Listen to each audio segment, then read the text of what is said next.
Basic Bananas TV. Today I've got a very special guest down in Melbourne, Bec Derrington from Sourcebottle.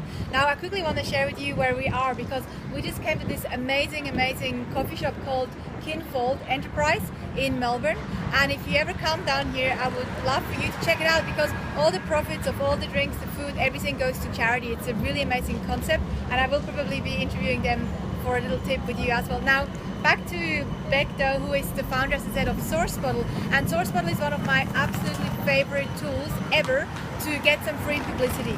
And so what I wanted to share with you, a lot of you already know about Sourcebottle, and if you don't I will post a link below, but I wanted to ask Bec a question that I get asked a lot by our viewers and listeners and fans, which is how do you best respond to a call out? So a journalist will put a call out because they're searching for a source and some quotes. Now how do you respond to a call out to make it appealing for them to say, yeah, Francisca, I want to talk to you?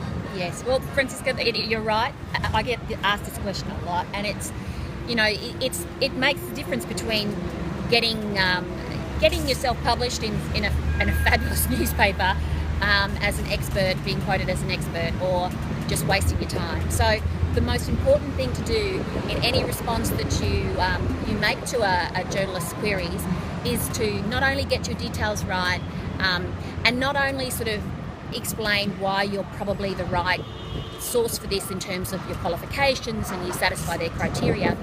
The most important thing is to make it sound sexy, to be really great talent, because that's what they're looking for. So you need to state your position.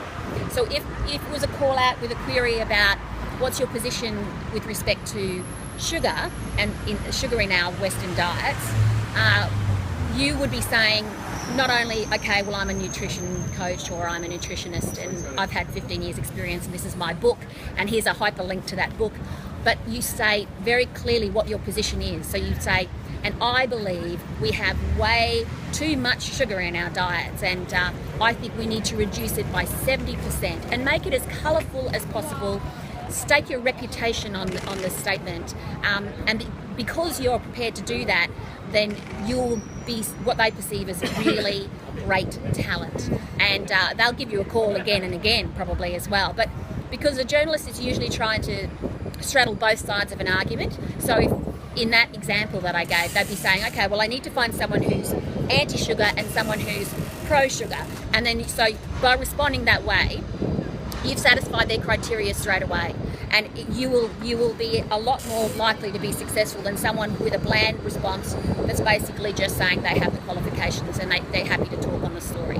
Yeah, so that's the most important tip. I love that, and I so agree. I always say to my guys that reply to Sourcebottle callouts, if you can make it a little bit controversial, you obviously have to believe in it. You know, you don't just say I'm so pro-sugar just because then nobody else is going to say it and you get a call from the journalist. You have to believe in that. But I love how you put it, and your positioning is very important. And if you can be a little bit strong about a certain point, whether it's, you know, in this area or over here, you have a bigger chance. Now, you also say it's good to state a little bit about you, but maybe not too much in the beginning. Yes. So how would you structure it? Maybe first you go a little bit into your positioning and then who you are, or how would you structure it? I think, you know, use the sort of media release template, you know, inverted triangle, make the most important thing up front.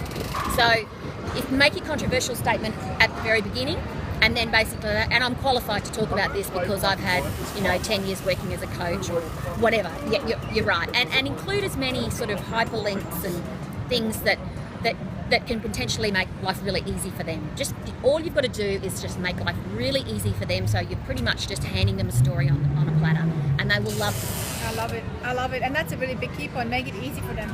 Make it easy to be contacted. Make it easy when they call you. Don't be pestering them.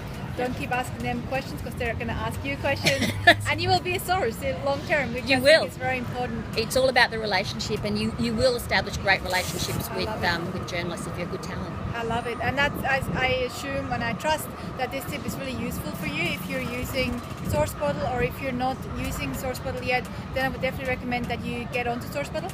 You guys also have America coming? Or we've sort of opened up in America and the UK, so we've kind of we've got opportunities over there. So if you've got a product you're really looking to promote in the US or in the UK, you can actually register for call-outs in those places as Excellent, because we have some viewers all over the place, so that would be useful if you're in America, UK, Australia, pretty much anywhere. It's good to just subscribe and have a look and then respond to some Sourcebottle call-outs the way that Bec just explained it. So thank you so much for taking the time and sharing your hot tips with my audience. I really appreciate it. Thank you. We better go back in. It's a bit cold out here, isn't it? Really cold. Thank you so much. Thank you. Bye for now.